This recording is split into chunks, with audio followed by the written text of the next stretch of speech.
The Department of Justice is sending election monitors to polling locations in California and New Jersey.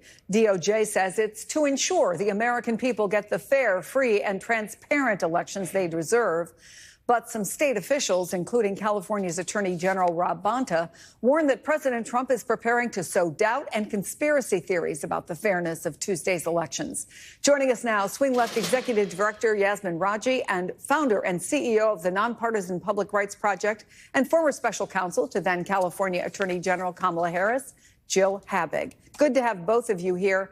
Yasmin, as someone whose organization has spent a lot of time and money getting supporters to the polls, I wonder what the conversations are that you're having with Democrats and with voters about this.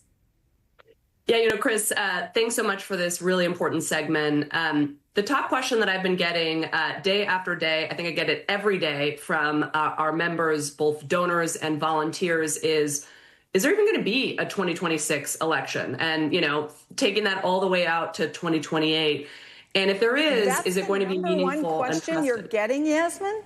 I get it literally every single day. And I think the thing that's really striking is, this is obvious. A few years ago, that question would have sounded really alarmist, right? It would have sounded conspiratorial. And now it's a very real and valid anxiety that, to me, shows that our folks are paying attention. And that's because, you're anchoring on such an important news story that I'm not sure is really broken through.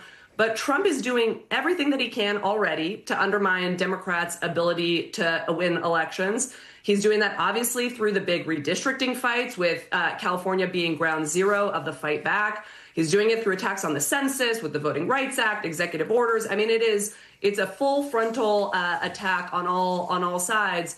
And what you mentioned of these politically motivated so-called election monitors that are his new sort of tool in his toolkit, they all overlap. The 5 counties where he's doing this in California, they all overlap with the most competitive districts in the entire state. So he's doing his classic playbook, which is try something out, see if you can get away with it, see if you can get all the Republican cronies to get behind it, and then expand it. And so what he's doing this week in California, in New Jersey, is a dress rehearsal for undermining trust in the midterms. And we've got to be paying attention and also being really serious about the fight back, which is, if we want to win the House, which we need to as a material check on Trump, we need to hold the two truths of our elections continue to have integrity. We need to trust our elections.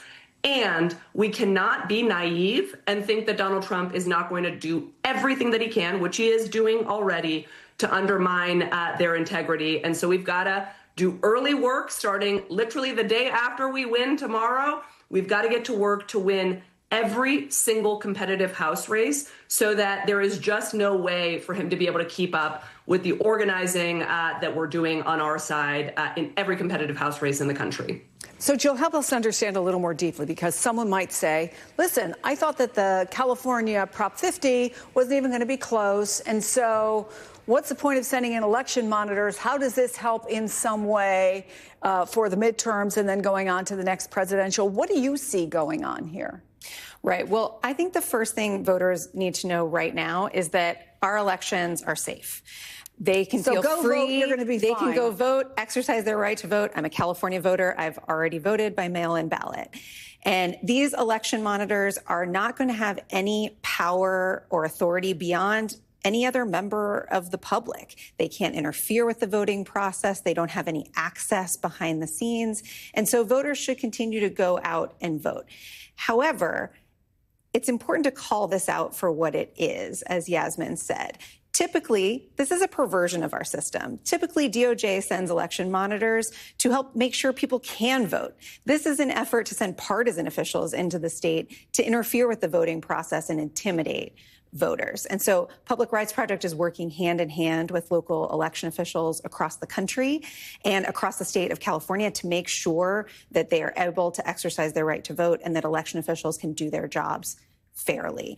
But I think that this is a harbinger of what's to come in 2026 and why we need to make sure that all election officials have the legal resources they need to do their jobs effectively. So the state attorney general, Rob Bonta, says so. The state is going to deploy their own observers so that they can watch over the DOJ election monitors. And some people have said, well, isn't that an escalation? I think it's part of the Attorney General's responsibility. California officials have a responsibility to run a free and fair election without interference, and they are upholding their obligations. We are hearing from local election officials across the state. They are concerned about federal interference, not just this year, but next year.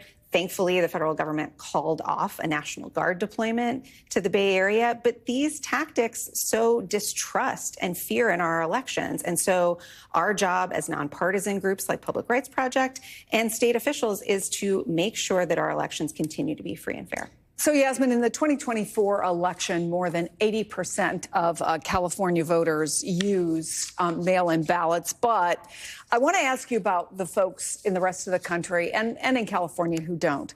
ICE officials say they are not planning operations targeting polling places per se, but an official did say this, and I'm going to quote it. If a dangerous criminal alien is near a polling location, they may be arrested as a result of that targeted enforcement action. From your conversations, do you think ICE raids are a concern? And do you think that they are serving either as a deterrent or maybe a motivation for some Latino voters? You know, I think we should not take anything off the table in terms of what Donald Trump is going to do to try to intimidate voters everywhere where it matters. I don't think we should trust his word on ICE just attacking or just going after criminals because we are seeing exactly what they're doing, imprisoning families, kidnapping children off the streets. So we've already seen it. What their rhetoric is so far afield from what we're seeing. And we also know that Donald Trump sees all the same polling that we do, which is that the vast majority of Americans are not on the side of what he's doing. Even conservatives don't like the overreach around what he's doing.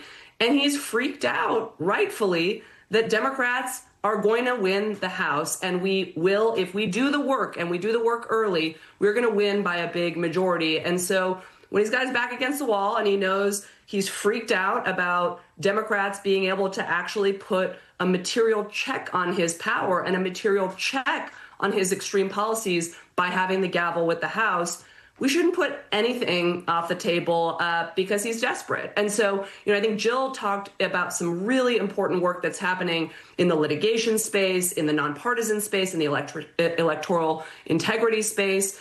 But I think that leaves a lot of people all around the country who are following this stuff, who don't know what do we take seriously, what's exaggerated, with a real feeling of lack of agency of what do I do? I can donate online. I can do, I can read articles. And so our ask for anybody who is freaked out and who's freaked out about what this all means, again, as Jill said, not freaked out about the integrity of elections, but about the overreach that we should expect from Donald Trump is they should volunteer early and often in their closest competitive swing district, because we've got to out-organize the other side, not just out-litigate the other side. And again, I think he has showed us that we lack the imagination for just how bad he can make things. And so we've got to be ready. And I hope that folks go to swingleft.org to sign up to volunteer in the most competitive swing district near them.